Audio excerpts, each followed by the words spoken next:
ce soir, on se lance un défi. On lance la première épisode de la collection du What's in My Mouth Challenge. Alors, on a aujourd'hui quelque chose qui nous semblait pas très appétissant, mais que Pierre se porte volontaire pour goûter. C'est un bulldozer lobster. C'est pas des pinces, c'est des antennes. Fait que c'est une drôle de bébite. Puis ça a l'air qu'il y a 10 stages de vie pour faire cet adulte-là, de la larve jusqu'à l'adulte. C'est une créature assez complexe. Puis ça se mange un peu comme un homard. Donc on a fait bouillir de l'eau, on a mis plein de sel. Hein? Ma douce moitié adore le sel, mais surtout avec les fruits de mer, ça en prend dans l'eau. Et on va manger du mulet. Et c'est un poisson local ici qui existe.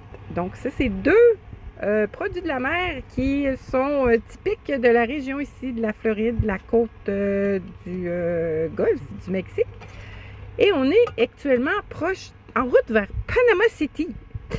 Ce qui est particulier avec le mulet, c'est que c'est un poisson de fond et que quand que tu l'achètes, admettons, en Louisiane, vu qu'il y a de la boue qui est amenée par le Mississippi, ça goûte la mer.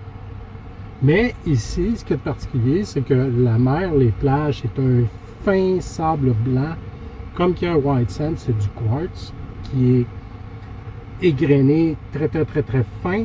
Fait que le poisson, le mulet, qui mange dans le fond, ne mange pas de boue.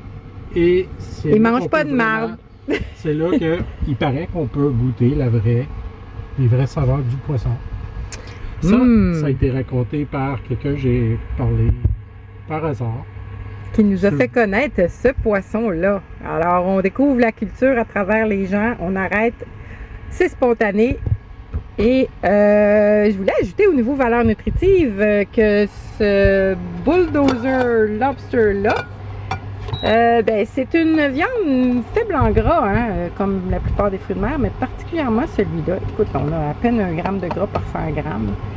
C'est pas une source d'oméga 3 par contre. Hein. Les fruits de mer, les poissons blancs comme ça, c'est rarement une source d'oméga 3, mais c'est une super source de protéines. Puis je pense que ça va être quand même assez goûteux. C'est une drôle de bébite, mais c'est pas la plus difficile à manger, hein, mon amour?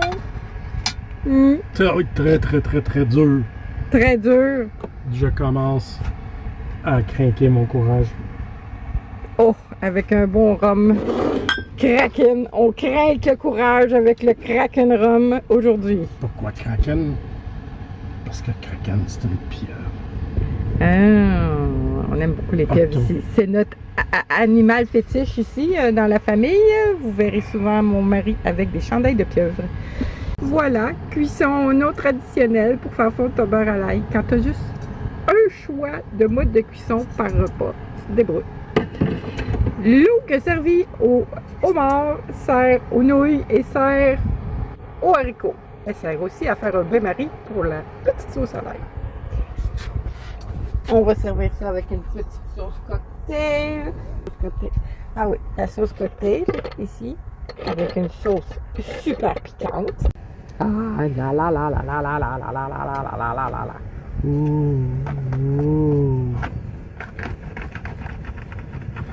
Qu'est-ce qu'il y a dedans ça? Alien. Non, The Thing. Le film The Thing. Quand on rouvre des cornets et il y a des monstres qui sortent. Non, je pense que je vais couper son montage. Trop gore. Ok, ça ressemble beaucoup à un homard, une queue de langouste. Oh, beaucoup de petits œufs ou je sais pas quoi, de verre. Ben non, même pas.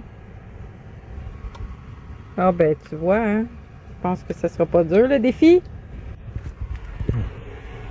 Puis notre poisson qui s'en vient, qui sent vraiment bon. Accompagné de vermicelle de riz, haricots à la française. Un petit drink improvisé de rhum Kraken, un bouchon, pas beaucoup, avec de l'eau pétillante et du jus de clémentine. Tout est improvisé. Merveilleux. Moment tant attendu de la dégustation. Naturellement, moi, je laisse mon mari goûter avant. Hein? Cheers! Un once de courage. Et puis, je vais voir. Tu me diras si c'est bon, après, je vais goûter. Wow. C'est bon? C'est encore plus tendre que la queue d'homard. OK. Oh, wow. OK, j'en veux. Attends. OK. Oui, du good.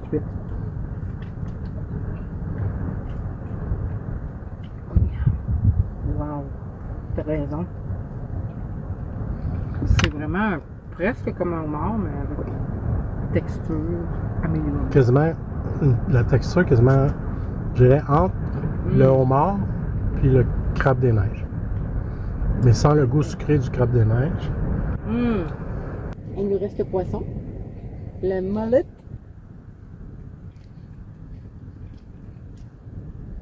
C'est un poisson blanc. Pour moi, qui goûte un peu comme la sole, je dirais. Ça se peut-tu? Pour moi, c'est un poisson blanc assez régulier. Un bon poisson blanc. Oui, il est bon. Il est vraiment bon. Parce qu'il vient de Il la est mer. délicat. Oui, mais ça fait la différence quand c'est frais, que ça vient des pêchés. Ça, c'est certain. Alors, c'est pas comme la qualité que nous, on est habitué d'avoir. Alors, je vous mets des recettes pour comment apprêter ça. Je veux aussi partager des petites recettes de fruits de mer, de produits locaux ici. Et je vais mettre ça sur Patreon. Alors, vous allez pouvoir aller accéder aux recettes exclusives.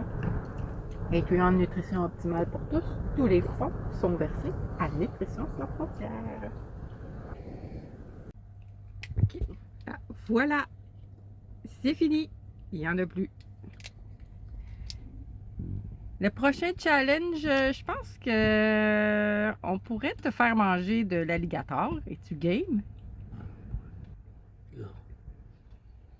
L'alligator.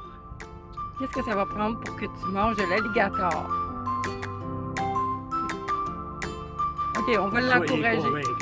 Soyez convaincants. Bon, on va l'encourager.